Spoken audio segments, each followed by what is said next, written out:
Hello. Hi. Breakfast night? Yeah. Then I would 100% not worry about it. No, well, for hikes too, but I'm going to Denver because hikes got canceled. And I was going to go to Denver anyway.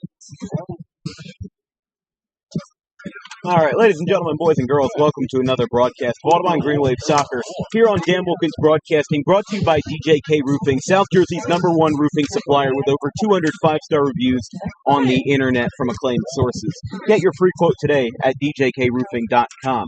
This is probably the most important game of the season so far, with the Green Wave and the Lindenwold Lions only having 4 left to play on each side. This will be the pinnacle game as the Green Wave face off against Lindenwold in Lindenwold, such a beautiful town with a beautiful culture.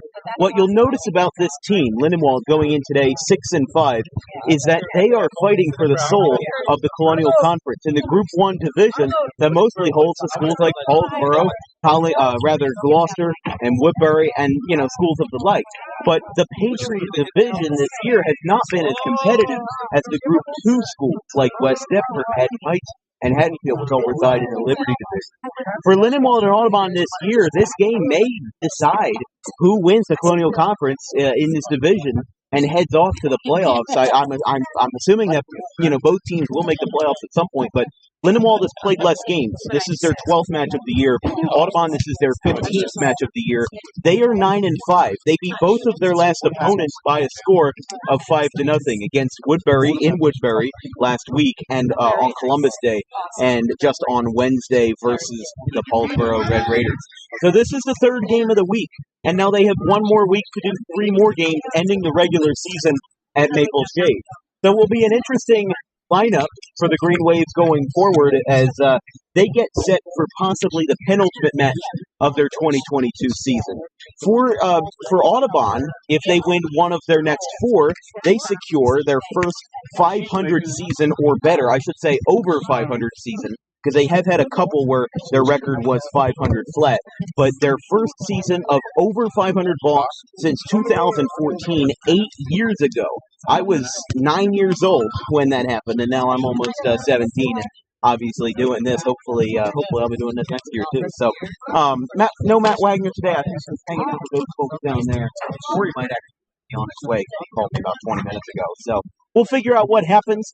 Audubon and Lindenwold coming up in just a couple of minutes. They're still lining up and getting their warm-up touches in and everything like that. So we'll give you the starting lineups in just a moment. Let's get our stuff figured out, and then we will give you 80 minutes of Colonial Conference soccer here on DWB.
of the season for the Audubon Green Wave.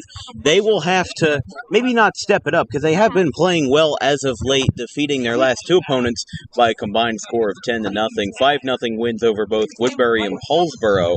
But like I said, as it seems like we are losing some of the frames, I think that the internet connection out here might not be that strong as it is in Haddonfield. But yeah, there's some towns that just you can't have a clean stream because the data or whatever doesn't exactly work well. And in places with a lot of trees, like Lindenwold, you sacrifice some of that internet for some sweet nature. So, yeah, I have to say, when I rolled into Lindenwold maybe at 3 o'clock this afternoon, about an hour ago, I didn't realize how beautiful this town is in terms of, especially in this time of year. It seems like they have a really extensive and long bike path that brings you along that stretch of Whitehorse Pike or whatever that's called. I think it's Arlington Road, but still, before you get to Gibbsboro Road, before you get here, right behind me is actually the Lindenwold High School campus itself.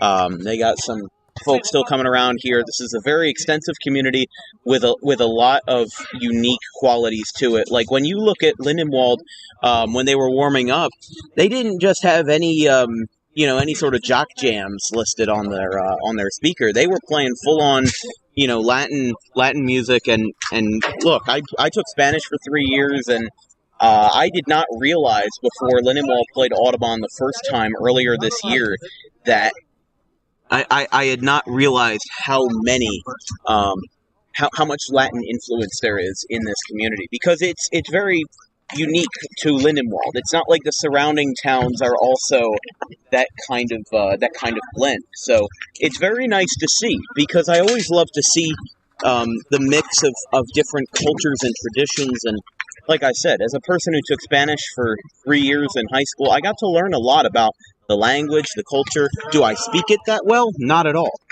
But it's important that we have that sort of blend in our society. The Green Wave break from their huddle. They will now approach the field. The Lindenwold Lions are doing the same as we are about to get set for some exciting Colonial Conference soccer. On your left is the Audubon Green Wave with the white jerseys with the yellow and green stripe down the middle. On the right side of your screen is the Lindenwold Lions with the blue and yellow accented jerseys. For the Lindenwold Lions, their starting 11 tonight: Justin Miranda, Favor Agbidi, Diego Rodriguez, Brandon Martinelli in the goalkeeper's spot.